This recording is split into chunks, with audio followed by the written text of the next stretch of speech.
So hello everyone, फिर से आज हम ग्रेविटेशन का क्लास 9th का सेकंड पार्ट लेकर आए हैं और इस पार्ट को समझने और अच्छे से पढ़ने के लिए आप अपनी कॉपी और पेन लेकर तैयार हो जाइए। हम बिना किसी देरी के शुरू करते हैं आज का हमारा टॉपिक जो है यूनिवर्सल लॉ ऑफ ग्रेविटेशन।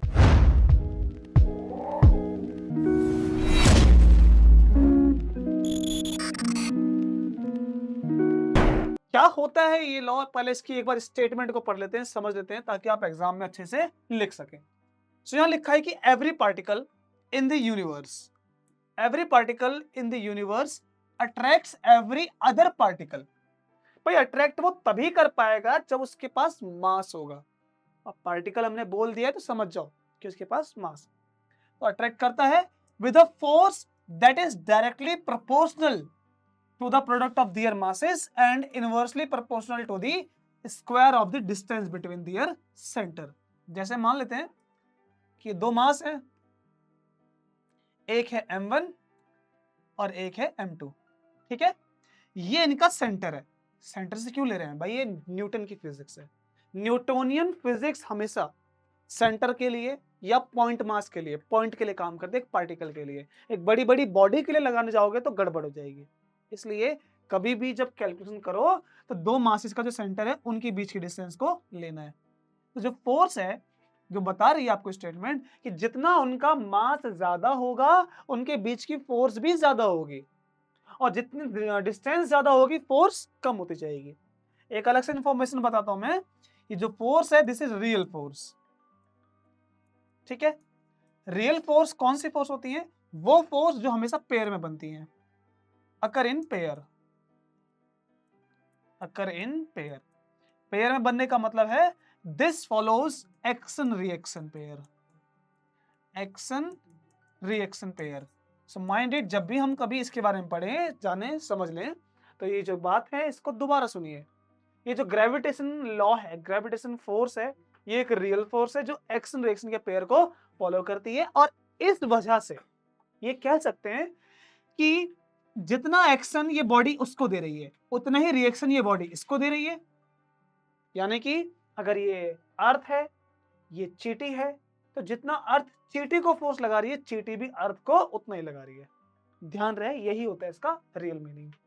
अच्छा, उसके बाद ये फॉर्मुलेशन दिया किसने? हमें पता है, सर आइजैक न्यूटन ने। ये बहुत ही कमाल के हमारे फिलोसोफर, एक साइंटिस्ट थे जिनकी बात और स्टेटमेंट काफी ज्यादा लोग फॉलो करते थे, क्योंकि यही जो फोर्स है ये क्या गवर्न करती है? सेलेस्टियल और टेरेस्ट्रियल, जो आसमान में बॉडी है, जो हमारे अर्थ पर कार, बाइक, बस चल रही हैं, वो कैसे बिहेव करती हैं, इसका एक मैथमेटिकल डिस्क्रिप्शन आइजैक न्यूटन ने ही प्रोवाइड कराया था।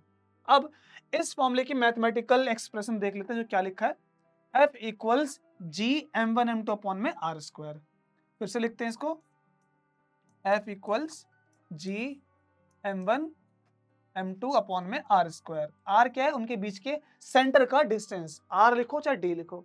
ये फॉर्मूला कैसे आया अभी डिस्कस करेंगे हम, लेकिन पहले देख लो F क्या है। यह है gravitation force between two object, जिसको न्यूटन में नापते हैं। उसकी ऐसा यूनिट क्या है? Newton.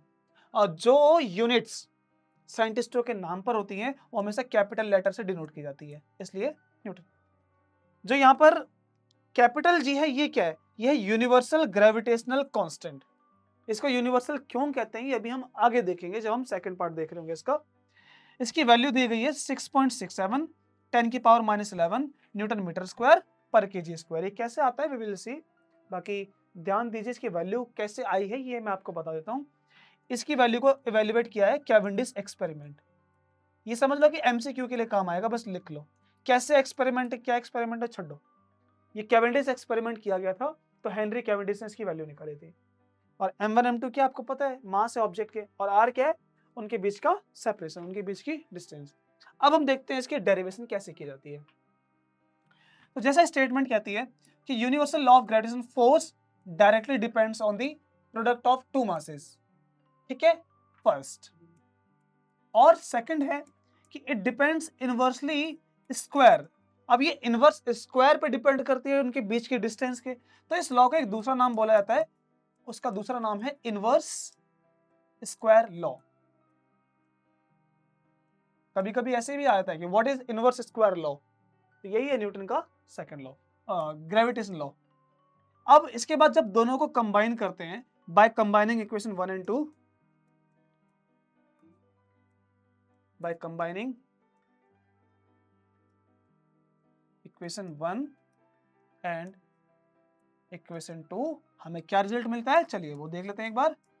We get F directly proportional to m1 m2 divided by उनके सेपरेशन का स्क्वायर। जब इस प्रोपोर्शन के साइन को हटाते हैं तो हमने 8th क्लास में सीखा है, पढ़ा है कि इसके बाद इक्वल आता है तो यहाँ एक कांस्टेंट आता है, ठीक है, यहाँ एक कांस्टेंट आता है, फिर m1 m2 जो लिखा गया है और आर स्क्वायर। अब इस कांस्टेंट के बारे में थोड़ा सा समझिएगा, क्योंकि इसके बारे में जो मैं आपको समझाऊंगा वो डिटेल आप अगर समझना चाहते हैं तो थोड़ा टाइम इस पे दीजिए। देखिए, एक टाइम था जब पहली बार फोर्स को इंट्रोड्यूस किया गया। कैसे? जब हम किसी ऑब्जेक्ट को धक्का दे रहे हैं, फोर्स लगा रहे हैं और उसको एक्सलरेट करवाना चाहते हैं, एक्सलरेट यानी उसकी स्पीड में चेंज लाना चाहते हैं, रुका है तो धक्का देके चलाना चाहते हैं, तो जितना ज्यादा वो भारी होगा, जितना उसका मास होगा, उतनी ज्यादा फोर्स लगानी पड़ेगी। और दूसरे भाषा में ये भी कह सकते हैं कि जितना ज्यादा उसको एक्सलरेट करवाना है उतनी ही फोर्स लगानी पड़ती है। ये दोनों बात हमने लग ली। इनको भी कंबाइन किया तो क्या बनेगा, ऐसे बनेगा। जब प्रोपोर्शन हटाएंगे तो क्या आएगा, इक्वल एक कांस्टेंट जिसको हमने के नाम दिया m इंटू ए। अब जब ये कांस्टेंट यहां पर आया, इसके बारे में क्या स्टेटमेंट दी गई जरा समझिएगा। जो हम रियल फॉर्मूला पढ़ते हैं वहां पर ये कांस्टेंट नहीं पढ़ते, वहां पर m इंटू ए पढ़ते हैं, ये कांस्टेंट 1 हो जाता है, 1 इंटू, है ना, क्योंकि 1 के साथ मल्टीप्लाई रहेगा तो ये हट जाएगा। अब 1 कैसे होता है जरा समझिएगा। पहली बार था ये जब न्यूटन ने इसको इंट्रोड्यूस किया तो लोगों ने पूछा कि 1 न्यूटन फोर्स किसे कहते हैं, है ना, किसी को हम हल्के से धक्का दें या जोर से धक्का दें उसे कहते हैं 1 न्यूटन। इसको न्यूटन ने क्या समझाया, उन्होंने बोला देखिए भाई, अगर आप कोई भी 1 किलो का ऑब्जेक्ट लेते हैं, ठीक है, और उस 1 किलो के ऑब्जेक्ट को आप धक्का देकर उसको 1 का एक्सलरेट करवाना चाहते हैं, तो 1 का अगर एक्सलरेट कर जाता है तो जितनी भी फोर्स लगाई है वही 1 न्यूटन है, ऐसा उन्होंने बताया। ठीक है, अब इन सभी वैल्यू को वहां रखे देखो, फोर्स कितनी है 1, के की वैल्यू के रहने दो, मास कितना है 1, ए कितना है 1, तो के की वैल्यू कितनी आ गई 1 आ गई। और अगर आपने मास को डबल कर दिया तो फोर्स भी डबल हो जाएगी। क्यों, वो देखिए भाई, यहाँ पर मास ज्यादा फोर्स भी ज्यादा, करके देखो जरा, फोर्स कितनी रखोगे यहाँ पर 2, इक्वल की जगह इक्वल, के को के रहने दो, मास को कितना कर दिया डबल कर दिया, एक्सेलरेशन अभी भी 1 का लाना चाहते हैं, तो के की वैल्यू निकालेंगे 2 मल्टीप्लाई से 2 डिवाइड में आएगा, काटेंगे 1, तो के की वैल्यू हमेशा के लिए 1 हो गई। क्या स्टेटमेंट देकर, स्टेटमेंट ये कि अगर 1 kg के ऑब्जेक्ट को 1 का एक्सलरेट कराना हो तो जितनी भी फोर्स लगाओगे वो 1 न्यूटन होगी। अब इसी चीज को हमने यहां पर अप्लाई किया कि भाई दो ऑब्जेक्ट ऐसे और ऐसे रखे गए हैं, ये मास m1 है, ये मास m2 है, इनके बीच का कुछ सेपरेशन है r। अब इसका मास कितना लिया 1 kg, उसका मास कितना लिया 1 kg, इनके बीच का सेपरेशन कितना लिया 1 मीटर। जब ये दोनों एक दूसरे को अट्रैक्ट करते हैं, फोर्स लगाते हैं, तो फोर्स आनी चाहिए यानी एक्सेलरेशन आना चाहिए 1 का। अगर ये जब एक दूसरे को ऐसे अट्रैक्ट करेंगे तो अट्रैक्ट करने पर जो एक्सेलरेशन आना चाहिए वो 1 का आना चाहिए, और अगर एक्सेलरेशन 1 का आ जाएगा तो फोर्स भी कितनी मानेंगे 1 की मानेंगे। लेकिन जब ये दोनों अट्रैक्ट कर रहे थे तो फोर्स 1 की नहीं आई, यही चीज कैवेंडिश एक्सपेरिमेंट से कैलकुलेट की गई, वहां पर फोर्स कुछ और आई, जिसकी वजह से ये फोर्स 1 के अलावा कुछ और आ रही थी। तो यहाँ पर इस कांस्टेंट को ही माना गया कि रोल प्ले कर रहा है। इस कांस्टेंट को कैलकुलेट किया गया जिसको हम कैपिटल जी कहते हैं। इसकी वैल्यू कितनी होती है कैवेंडिश एक्सपेरिमेंट से 6.67 10 की पावर -11, और इसकी ऐसा यूनिट निकालेंगे कैसे, देखो ये निकालेंगे अगर तो r जो है वो डिवाइड में इससे मल्टीप्लाई हो जाएगा, तो g को जब निकालेंगे तो f के साथ r मल्टीप्लाई और g के साथ ये मल्टीप्लाई है तो डिवाइड में आ जाएगा m1 m2, तो न्यूटन मीटर स्क्वायर, पहले तो न्यूटन मीटर स्क्वायर, कि डिवाइड में केजी तो पर केजी स्क्वायर ऐसे, तो ये इसकी वैल्यू आई और उसको हम क्या कहते हैं यूनिवर्सल ग्रेविटेशन कांस्टेंट। ठीक है, यूनिवर्सल ग्रेविटेशन कांस्टेंट ये, और ये किस चीज पे डिपेंड करता है, ये बात की बात है बट ये कांस्टेंट ही है जो ये फोर्स को अफेक्ट पहुंचाता है। इसका नाम यूनिवर्सल क्यों कहा गया, थोड़ा समझते हैं, है ना। यूनिवर्सल लॉ क्यों कहते हैं? ये जो हम फोर्स को समझ रहे हैं, दो ऑब्जेक्ट के ये रही है ना अभी, अब इसी फोर्स ऐसे ही ऑब्जेक्ट को उठा के सेम डिस्टेंस सेम मास पानी में ले जाओ, आग में ले जाओ, कहीं पर भी ले जाओ, अगर मास नहीं बदल रहा, डिस्टेंस नहीं बदल रही, तो हमेशा फोर्स सेम रहेगी और इसीलिए कांस्टेंट भी सेम रहेगा, तो पूरे यूनिवर्स के लिए सेम रहेगा। इसलिए इसका नाम क्या है? Universal law of gravitation, universal gravitation constant, क्योंकि ये मास ये मीडियम पे डिपेंड नहीं करती है ना। This force does not depend on the medium. यहां लिख लेते हैं, this force does not depend on medium.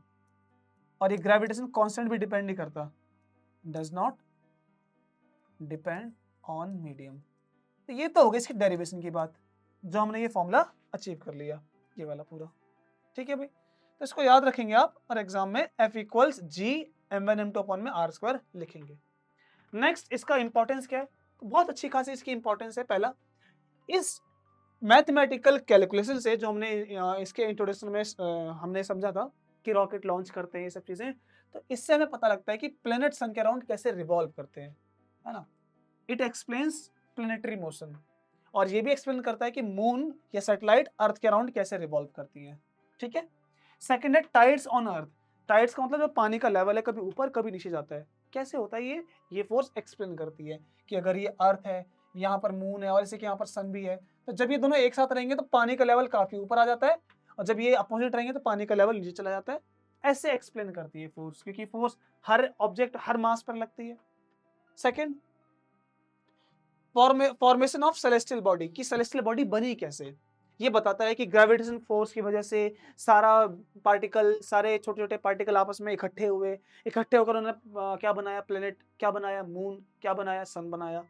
तो इसी फोर्स की वजह से पता लगता है कि जब पार्टिकल अट्रैक्ट करते हैं तो सन का फॉर्मेशन हुआ, है ना, प्लेनेट का फॉर्मेशन हुआ। तो जितनी भी सेलेस्टियल बॉडी है, डस्ट, क्लाउड, गैसेस, ये सब मिलकर क्या बनते हैं, एक celestial body. Next, keeps object in it orbit. अब ये जो ऑर्बिट कर रहे हैं ऑब्जेक्ट, तो ये क्यों कर रहे हैं ऑर्बिट? अब देखो, अगर भाई सिंपल सी बात है कि ये सन है, ये अर्थ है, जब ये फोर्स को अट्रैक्ट कर रही है ऐसे करके, तो अर्थ अट्रैक्ट क्यों नहीं होती भाई? सन भी देखो, सन अगर अर्थ को अट्रैक्ट कर रहा है तो अर्थ भी सन को कर रही है, बात की बात है, दोनों ऐसे आके टकरा जाने चाहिए। क्यों नहीं टकराते? क्योंकि जो अर्थ है वो सन के अराउंड ऐसे रिवॉल्व करती है, उसके पास एक स्पीड है, तो उसकी वजह से ये एक खींचने वाली फोर्स होती है और रिवॉल्व करने की वजह से एक बाहर आने वाली फोर्स होती है, दोनों बैलेंस हो जाती हैं। ठीक है। अच्छा, नेक्स्ट है स्ट्रक्चर ऑफ द यूनिवर्स। अब यूनिवर्स का स्ट्रक्चर कैसे होता है ये भी एक्सप्लेन कर सकता है बहुत अच्छे से, कि बड़े बड़े पैमाने पर जब कोई भी ऑब्जेक्ट को हम समझते हैं कि वो यूनिवर्स में कैसे बिहेव कर रहे हैं, दिस हेल्प्स टू अंडरस्टैंड। ठीक है। तो भाई ये जो बातें हैं ये बहुत इंपॉर्टेंट है आपके लिए, तो इनको समझ कर रखें आप, राइट ना।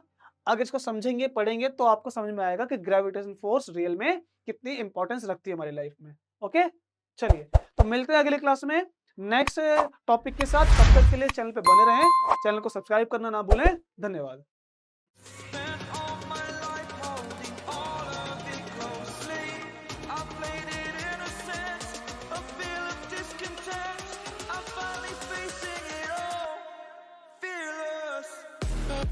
Fearless.